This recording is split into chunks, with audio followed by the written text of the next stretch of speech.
మొద్దు నిద్ర పాడైపోను. ఇక్కడ కర్ర ఎక్కడ తెచ్చింది? అరే ఊరుకోండి బామ్మగారు, పాపం రాజా పొద్దుపోయి ఇచ్చినట్టున్నాడు, కాసేపు పడుకోనివ్వండి. పొద్దుపోయి రావటం ఎందుకు, పొద్దు ఎక్కదాకా పడుకోవటం ఎందుకు? నీకు తెలవదు, నువ్వు వెళ్ళు.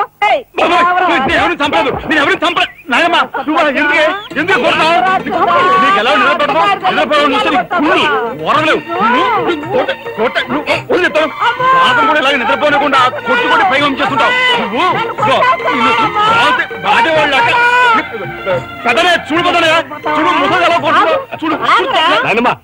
ఆగు. ఏమిటే చిన్నారితో నీకేమిటి?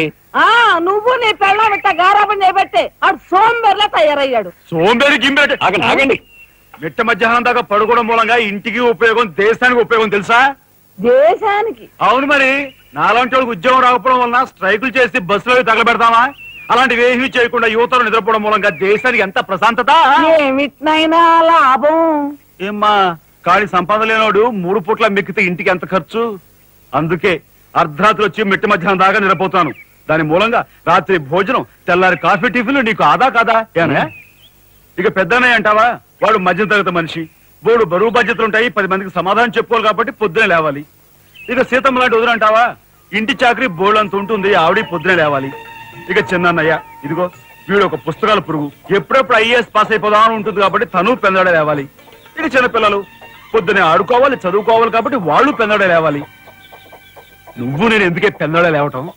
నా మాట విని నాయనమ్మా, నువ్వు నాతో పాటు అర్ధరాత్రి వరకు గాలి తిరుగుడు తిరిగి ఇంటికి వచ్చి నిద్రపోయి లేటుగా లేచావనుకో, ఇంటికి ఖర్చు తగ్గుద్ది, నాకు నీ దశ తగ్గుద్ది. ముదిరిపోయావరా చిన్నబాబు, నీళ్ళు తోడుతున్నా వచ్చేసి. ఎంత పొగర్రా నీకు? ఉదయంతో చాకరీలు చేయించుకుంటావా? ఏంటి దొడాలి, సబ్బెట్టాలి, రఫాడించేస్తానేమనుకున్నావు? నువ్వు చేయాల్సిన పనులు ఉదయంతో చేస్తావు, నేను నిన్ను కేకలు పెడతావు అనుకుంటే నువ్వు ఎదురొస్తావా? అయినా ఈ వయసులో నువ్వు చేయాల్సిన పనులు ఏమిటి? ఏంటయ్యా? నాకు సేవలు చేసుకోవటం. ఏంటి? తాతయ్యకి ఎలాగో సేవలు చేయలేదు, నాకు సేవలు చేసుకో. దేవుడు మెచ్చి నీకు స్వర్గ దూరాలు తెలుస్తాడు. నిజమేనట్లా చిన్న ముసుదానా?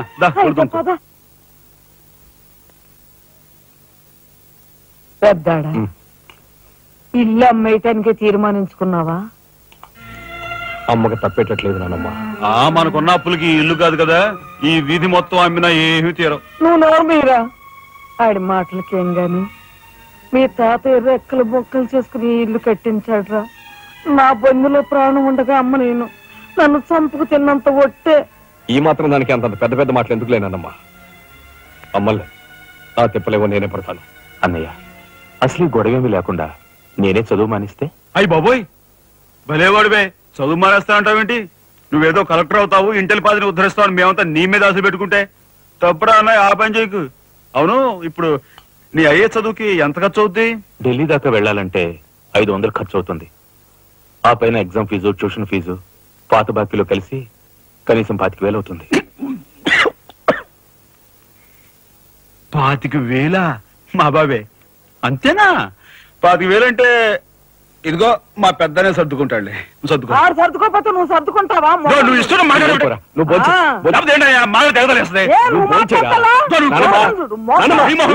ముందు వాడు బోంచని. రాఘవ, ఏ పరిస్థితుల్లో నీ చదువు ఆగిపోవడానికి వీలేదురా. ఎంత ఖర్చైనా సరే డబ్బు సంగతి నేను చూస్తాను. నువ్వు నీ ఏర్పాట్లో ఉండు. అదిగో వచ్చారు నీ గాడిద గ్యాంగ్. ఊసే గాడిద వచ్చి మేసే గాడిదని చెడగొట్టిందంట. మెయిట్ అయిందిగా, ఇక లేచండు. నాయనమ్మా, సాయంత్రం వచ్చేసరికి మునక్కాయ కూరలో ఉప్పు చేపేసి వండి పెట్టవా? మునక్కాయన్ని ఉప్పు చేప వండి పెడతా. కొంటిదానా? నీ తాత ఇట్టగా ఏడిపిస్తూ తినేవాడు రా. వీడు అన్ని ఆయన పోలికలే. ఏంటి రోజు మన ప్రోగ్రాం? ఏముందిరా, షారా మామూలే. ముందుగా ఉద్యోగాల వేట, ఆ తర్వాత అమ్యూజ్మెంట్ పార్క్, కొడుకుసే వాళ్ళకి ఇల్లు చేరుకోవడం. హిందూ వదనకే మీ ఓటు. మనాడికి రాజకీయాలంటే ఇంట్రెస్ట్ లేదు కానీ అప్పట్లో మనందరం కలిసి హిందూ వదన జిందాబాద్ అని ఉంటే ఈ పాటికి ఒక్కొక్కడికి 10 ఉద్యోగులు ఉండేవి. హిందూ వదన జిందాబాద్. బోలో స్వతంత్ర భారత్ కే, బోలో స్వతంత్ర భారత్ కే. నమస్కారం ఎస్పీ గారు. హాయ్ చుక్కి. ఏమండి, ఒక కేసు తెచ్చాను, మర్డర్ చేసి పెట్టాలి. ఏమయ్యా సిద్ధాంతి, నీకేమైనా మతిపోతుందా? మద్దళ్ళ గురించి పోలీసు వారి ముందు జంకు గొంకు లేకుండా మాట్లాడేస్తా. ఆయన దగ్గర మనకు జంకెత్తుకండి, ఆయన పళ్ళు ఆయనకు ముడుతూనే ఉందిగా. ఎటు వచ్చి ఓ పక్క మర్డర్ కేసు చూస్తున్నాను, మరో పక్క మరణ మొత్తాలు పెడుతున్నాను. నా విషయంలోనే అంత చిన్నదో చూస్తున్నారు. ఇది ఏమైనా బాగుందో చుక్క? మా సిద్ధాంతి శనిగ్రహానికి ఎక్కువ, శుక్రగ్రహానికి తక్కువ.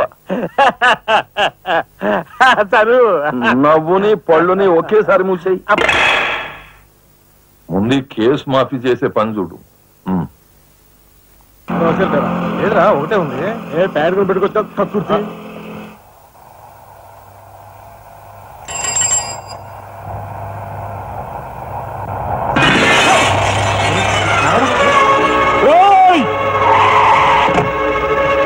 ఏం పాపా కళ్ళు కనపట్టాలా? కాస్త మనుషులు చూసుకుని నడుపు కారు.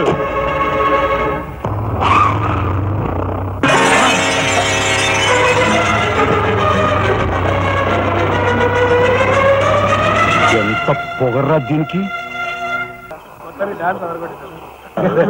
హరిగారి మాత్రం తక్కువ చేశాడనా?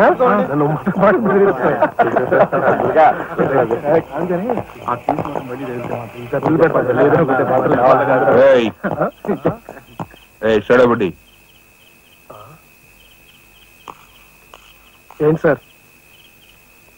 ఎక్కడి నుంచి రాస్తున్నారు? అమ్యూజ్మెంట్ పార్క్ నుంచి. టికెట్లు ఎక్కడ? టికెట్లు చింపేసి కదండి లోపలికి పంపిస్తారు. ఏంట్రా లాజికల్ మాట్లాడుతున్నావు?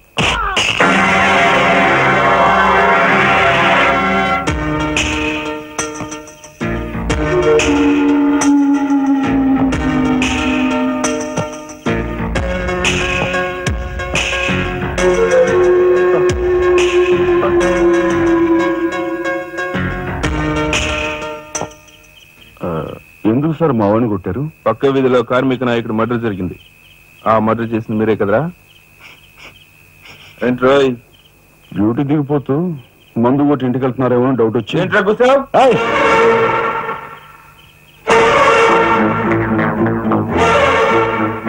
అసలైన నేరస్తులను పట్టుకోవడం చేత కాకపోతే యూనిఫామ్ తీసేసి ఇంట్లో కూర్చో. అంతేగాని రోడ్డు మీద పోయే వాళ్ళని పట్టుకోవాలనుకుంటే ఎవరు ఊరుకోరు. జాగ్రత్త. పోదండి రా.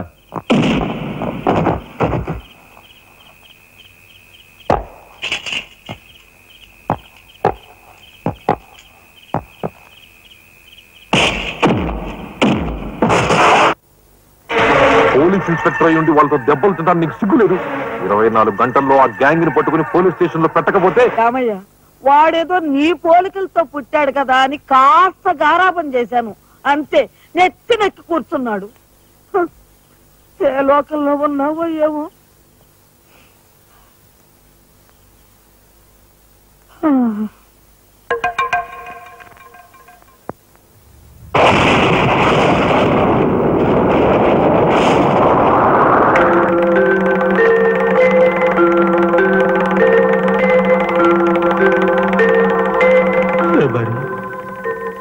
ఏమిటి ఆ చూపు? నేను గుర్తుపట్టలేదా? అయ్యా నా దేవుడు, నువ్వా? అయ్యా నన్ను తాకరాదు. ఆత్మ రూపంలో ఉన్న నన్ను తాకితే మాయమైపోతాను. అపచారం అపచారం. అయ్యా పచ్చికొండగా ఒక్క రోజు కూడా గడ్డం మాయనిచ్చేవాడివి కాదు. మగ మహారాజులాగా మెలమెల మెరిసిపోయేవాడివి. ఇప్పుడు ఏంటయ్యా గడ్డం అట్ట మాసింది? అదక్కడి రూలు. ఏమిటి చిన్నాడు మీద విరుచుకు పడుతున్నావట? వాడు ఒట్టి అల్లనాడైపోయాడయ్యా. వాడిని ఇంటికి రాని వాడి కాళ్ళని కొడతాను. ఎంత పొరపడుతున్నావు శబరి? చిన్నాడంటే ఎవరనుకున్నావు? ఎవరు? నేనే. నీ మీద మమకారం చావక, ప్రేమ తీరక మళ్ళీ వాడి రూపంలో జన్మించాను. వాడే నేను, నేనే వాడు. నువ్వా? చిన్నాడిది నీ అంశ? ఒట్టు. మరి ఇన్నాళ్ళు నువ్వు నాతో చెప్పలేదేమయ్యా? ఆ ఐడియా నాకు ఇప్పుడే వచ్చింది ప్రియా. చూడు శబరి, ఇక మీదట వాడు ఎంత లేటుగా వచ్చినా, ఎంత పొద్దుకి లేచినా, ఏ పని చేసినా చేయకపోయినా వాణ్ణి కించత్ మాట అన్నావో స్వర్గంలో నేను క్షోభపడిపోతాను. అమ్మో అమ్మో, ఎంత మాట! వాడికి ఏమన్ను? అయ్యా రాకరాకొచ్చావు, 4 మెతుకులు తినేళ్ళవా? నాకంత వ్యవధి లేదు శబరి. అవతల స్వర్గంలో నా కోసం రంభ, ఊర్వశి, మేనక డాన్స్ చేయకుండా ఎదురు చూస్తూ ఉంటారు. శబరి ఏమిటా అలక? సహజమే.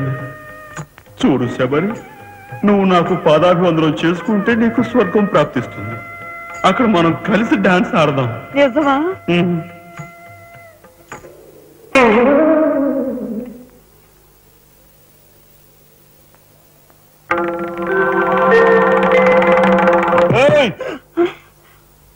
వస్తున్నా వస్తున్నా వస్తున్నా. తలుపులు బాత్తుడు వినపట్లా? ఏదో లోకంలో ఉండి ఏదో లోకంలో రఫ్ ఆడించేస్తానేమనుకున్నావు? భోజనం చేసావా? ఇంకా పడుకోలేదే? నువ్వు వస్తావని. నేను వస్తానని అర్ధరాత్రి వరకు నా కోసం ఎదురు చూస్తుంటే నీ ఆరోగ్యం ఏమైపోతుంది? పడుకో. ఏమిటా చూపు? పడుకో.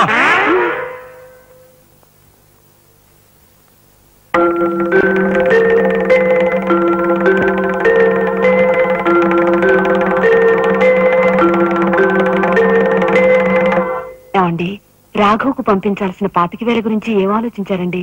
అదే అర్థం కావటం లేదు లక్ష్మి. ఆ 25,000 సంగతి అలా ఉంచు. కనీసం ట్రైన్ ఛార్జీలకైనా ఇచ్చి 4-5 రోజులు ఎలాగోలా ఆ 25,000 పంపిద్దామని చెబుదామన్నా ఈ 500 అయినా పుట్టేటట్లేవు. ఒక పని చేయండి, నా దుద్దులు తాకట్టు పెట్టి. వద్దు లక్ష్మి, వద్దు. ఈ సంగతి తెలిస్తే రాఘవ అసలు చదివే మానేస్తానంటాడు. నేనే ఇంకో ప్రయత్నం ఏదైనా చేస్తాను. గురు, బ్రహ్మాండమైన ఐడియా. ఈ డొక్కు కెమెరా అమ్మేస్తే కనీసం 200 రావచ్చు. నేను 10th క్లాస్ పాస్ అయినప్పుడు మా నాన్నగారు కొనిచ్చిన వాచ్ ఇది. ఇది అమ్మితే 100 గ్యారెంటీ. ఈ కళ్ళ చూడు. ఉండ్రే, ఇవన్నీ అమ్మగా వచ్చిన డబ్బుతో కనీసం మా అన్నని ఈ రాష్ట్రంలో దాటించలేం. ఇంకా 5 రాష్ట్రాలు దాటాలుతాను. అదేంటి చూడండిరా. 2,000కి 1 రూపాయి తక్కువ అయితే కిట్టదురా అంటే జిడ్డులో పట్టుకుంటారు. అయ్యో, ఏం జెంట్లమన్ గారు, ఏంటి గొడవ? ఏం లేదు బాబు, మా ఇంట్లో అద్దెకున్న మనిషిని ఖాళీ చేయించి పెట్టవయ్యా అన్న. కాస్త రవిడేజం చేసి దానికి 2,000 అడిగాడు. కొంచెం తగ్గించుకోవయ్యా అన్నాను. చాకి లంపకాయ కొట్టాడు. ఇదిగో మధ్యపేరం 1,000 రూపాయలు ఇస్తావా? నీ ఇల్లు ఖాళీ చేయించి పెడతాం. 1,000 రూపాయలా? అయితే పదండి. ఏంటి పదండి, అవన్నీ మా వల్ల కాదు, మా గురువు వల్లే అవుద్ది. అడ్డుగో. నమస్కారం గురువు గారు. 1,000 రూపాయలకు మంచి బేరం ఒప్పుకున్నాం గురువు. నువ్వు కొంచెం రౌడీజం చేసి ఇల్లు ఖాళీ చేసి పెట్టాలి. రౌడీజం చేసి పెట్టాలా?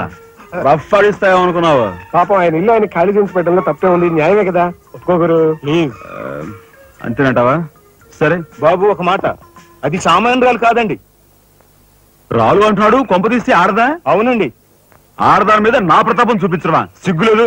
పోతలే. బాబు, మీరు ఒక్కసారి వచ్చి చూడండి. అది ఆడది అనుకుంటే మీరు తలొకతోనూ నన్ను తన్నండి. ఇదెక్కడ ఆడదురా అనుకుంటే మీ హెల్ప్ మీరు చేయండి, మీ డబ్బులు మీరు తీసుకోండి.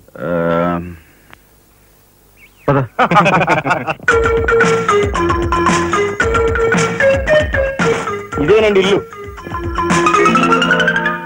చెప్పానుగా, వెళ్ళు. తప్పదంటారా? మరేం భయం లేదు, వెళ్ళు. వెంట్రా.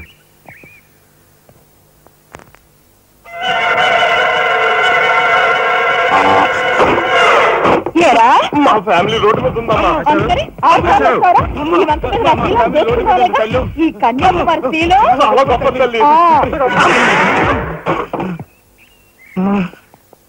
అయ్యా, అమ్మా, వద్దు వద్దు అన్నాను.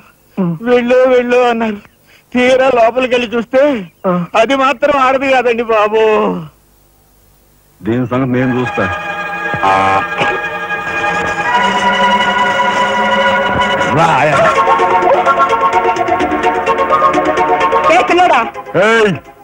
నా చేయి పట్టుకుని బజార్కి లాగేంత మగాడువా నువ్వు?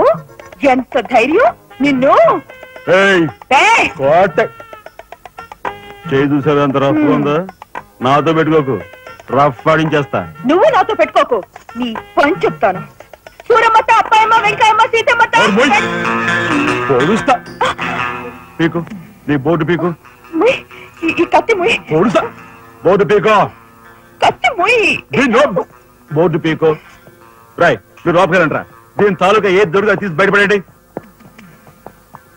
హలో మేడం, ఒక్క ఫోటో. Just wait. గొంతు పొడుస్తా. పోదుగా పీకో.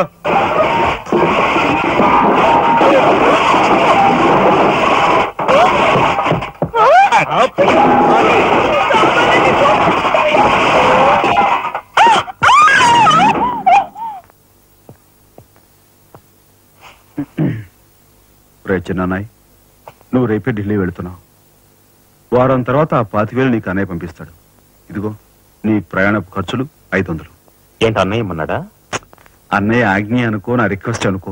ఇస్తున్నాను, తీసుకో. ఈ డబ్బు నీకెక్కడిది? యక్ష ప్రశ్న వెయ్యొద్దు. ఇస్తున్నా, తీసుకో. అంతేగాని ఎక్కడి నుంచి వచ్చాయి, ఎలా వచ్చాయని డీటెయిల్స్ మాత్రం ఆ అడగ. డబ్బులు నీకు ఎక్కడైరా? చెప్పానా? యక్ష ప్రశ్న అడుగుతున్నది నేను. ఎక్కడదా ఈ డబ్బు నీకు? అన్నయ్య చిక్కు చిక్కు. అదే ఈ డబ్బు ఎక్కడదా నీకని అడుగుతున్నాను. చెప్పరా? అలా దబాయిస్తా ఉంటానే. నేను దొంగతనం చేసినట్టు, జోలు కొట్టేసినట్టు. అయితే రౌడీ చేసి సంపాదించావా? నాన్న రౌడన్ గాను. అయితే అప్పు చేసావా? అది చేయికి ఇది చేయికి ఇంతలో నీకు ఇంత డబ్బు ఎలా వచ్చిందిరా? ఏమిట్రా పెద్దోడా దబాయింపు? వాడు ఏం చెప్తే అది నిజం. వాడు ఎవరనుకుంటున్నావు? సాక్షాత్తు అన్నయ్య, ఇప్పుడు వివరాలు ఏమీ అడగద్దు. అన్ని తర్వాత వివరంగా చెప్తాను. వివరంగా చెప్తాడు. వదినా, తప్పు. వదినా, వదినా. ఏం బాబు? ఇదిగో వదినా, అన్నయ్య కోరిక ప్రకారం నీకు పట్టు చీర, బంగారు నగలు. బంగారు నగలు? బంగారు నగలు అంటే బంగారు లాంటి గిల్ట్ నగలు. అయితే రాత్రి మేము మాట్లాడుకున్న మాటలు. అన్నయ్య, ఇప్పుడు వివరాలు అడగద్దు, అన్ని తర్వాత వివరంగా చెప్తాను అన్నానా? ఇప్పుడు వివరాలు ఏం అడగద్దు, తర్వాత అన్ని వివరంగా చెప్తానన్నాడా? ఆ వివరాలు నేను చెప్తాను. ఇది ఇంటి దాకా వస్తుందని తెలిస్తే అక్కడే నరికి పాతేసేవాడిని. ఎవరమ్మా నువ్వు? సామాన్తో పాటు దిగిపోయా?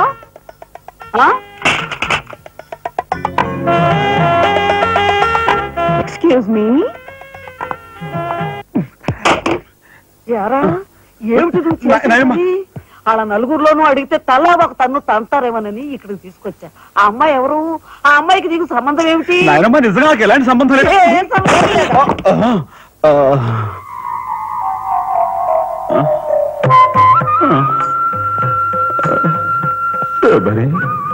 ఏం జరిగింది? అయ్యో దేవుడు, నువ్వు వచ్చావా? అవును శబరి. నా శబరి ఆవేశం చూసి ఏం జరుగుంటుందా అని వచ్చాను.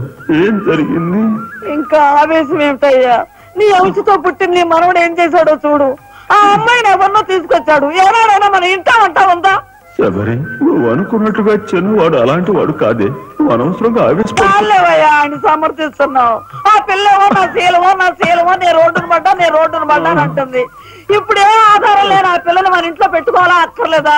చూడు శబరి, నువ్వు కొంచెం చూసి చూడలేదు.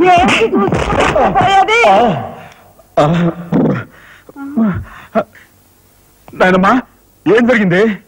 అయ్యో నా దేవుడు, వెళ్ళిపోయావు. ఎవరే? నేను ఆ అమ్మాయి విషయంలో ఒక నిర్ణయానికి వచ్చాను. నువ్వు నాకు అడ్డు పడ్డావో నా మీద ఒట్టి. నాయనమ్మా, నీకు అనుకూలమైన ఇల్లు దొరికే వరకు నువ్వు ఇక్కడే ఉండమ్మా. నిజమండి? అవునమ్మా, నువ్వు ఇక్కడే ఉండు.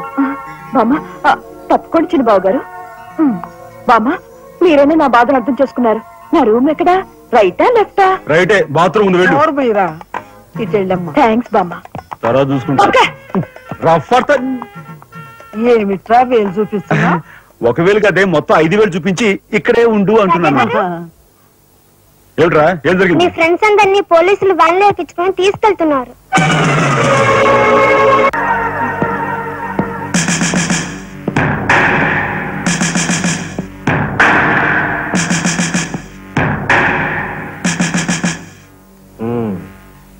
నువ్వేనా తొట్టి గ్యాంగ్కి లీడర్వి? తొట్టి గ్యాంగ్ కాదు, అనుకుంటే ప్రాణాలు తోడే గ్యాంగ్. ప్రాణాలు తోడే గ్యాంగ్. అందుకే ఆ కార్మిక నాయకుడు ప్రాణాలు తోడేస్తారు. అవునా? ఏమిటి? మర్యాదగా నేరం ఒప్పుకో, లేకపోతే మేమేం చేస్తాం మాకే తెలియదు. మీకే తెలీదా? పాపం ఆయనకే తెలియదంట. ఏమిట్రా వెటకారం? ఉండేలా ఉంది. సార్ ఆగాలి. కార్మిక నాయకులు చెప్పింది ఏకాంబరమేనని నేను జర్నలిస్ట్ గా పేపర్ లో రాశాను కూడా. ఆ విషయం ఊరందరికీ తెలుసు. అయినా మీరు ఎందుకు యాక్షన్ తీసుకోండి? ఏమంటా కబుర్లు చెప్తున్నావు? కబుర్లు కాదు, జనం దగ్గర ఉన్నవి కంకర్రాళ్ళు. ఒక కార్మిక నాయకుడు దారుణంగా హత్య చేయబడితే మీ డిపార్ట్మెంట్ ఏం చేస్తుంది అని ఈ జనం మిమ్మల్ని నిలదీయడానికి వచ్చారు. దోషుల్ని లోపల పెట్టి తగిన విధంగా శిక్షించి అసలు విషయం రాబడుతున్నాం. ఇందులో మీరు వచ్చారు. ఎవరండి దోషులు? నిరుద్యోగులైన ఆ యువకులు మీ పోలీసు వాళ్ళకి దోషుల్లా కనిపిస్తున్నారా? నిజమైన దోషులు ఎవరో నేను చెప్తాను. నా దగ్గర కొన్ని ఆధారాలు ఉన్నాయి. మీకు చావుంటే చేయగల దమ్ముంటే వాళ్ళని పట్టుకోండి. అంతేకాని అమాయకులు నిర్బంధించి రాక్షసంగా ప్రవర్తిస్తే మా పత్రికా లోపం చూస్తూ ఊరుకోదు. నిజాన్ని నిర్భయంగా రాసి దేశానికి సార్ చెప్తుంది. శభాష్ మిస్టర్ దాసరథి. మీలాంటి జర్నలిస్టుల వలన నిజంగా దేశానికి ఎంతో మేలు జరుగుతుంది. Thank you very much. నిజాలు తెలుసుకోకుండా ఇలా పశువులా ప్రవర్తించి మీ పోలీస్ డిపార్ట్మెంట్ పరువు తీకు. సిగ్గుచేటు.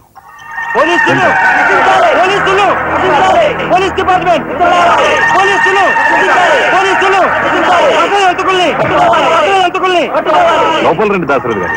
మీ దగ్గరున్న ఆధారాలతో చట్టానికి సహకరించండి. రండి. ఏమయ్యా జర్నలిస్టు, నాలాంటి వాడితోనూ ఎస్పీతోనూ తగువ పెట్టుకుని ఎందుకయ్యా చావు కొని తెచ్చుకున్నావు? మనిషిని చంపటం ఆటవికం. You are right. అందుకేనయ్యా నువ్వు అంటే నాకు చాలా ఇష్టం. చచ్చిపోయే ముందు కూడా ఇలా రెచ్చిపోవడం దేశంలో ఎంతమందికి సాధ్యం? తమ్ముడు, వీడు దేశానికి పనికొచ్చే జర్నలిస్ట్ లా ఉన్నాడు, వదిలిపెట్టేద్దామా? ఊరుకోనయ్యా, మనల్ని ఎండగట్టి వాడి పేపర్ సర్క్యులేషన్ 3,000 నుంచి 30,000 పెంచుకున్నాడు. తమ్ముడు చెప్పింది నిజమే. మమ్మల్ని బజారుకి ఇచ్చి నీ పేరు ప్రతిష్టలు పెంచుకున్నావు. మరి మా పరువు ప్రతిష్టలు కూడా మేము కాపాడుకోవాలి కదా. అయినా మనిషిని చంపేయడం అంటే సరే కాని.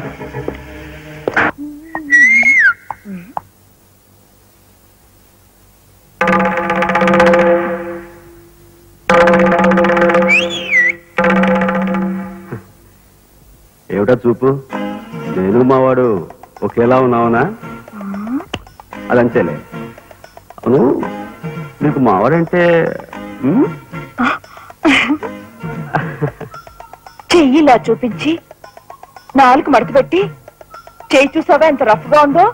రఫ్ ఆడించేస్తాను, జాగ్రత్త అని నువ్వు అంటుంటే నాకు ఉంటుంది. మరి అయితే ఇంకా ఆలస్యం ఎందుకు? నువ్వు కూడా రఫ్ ఆడించే.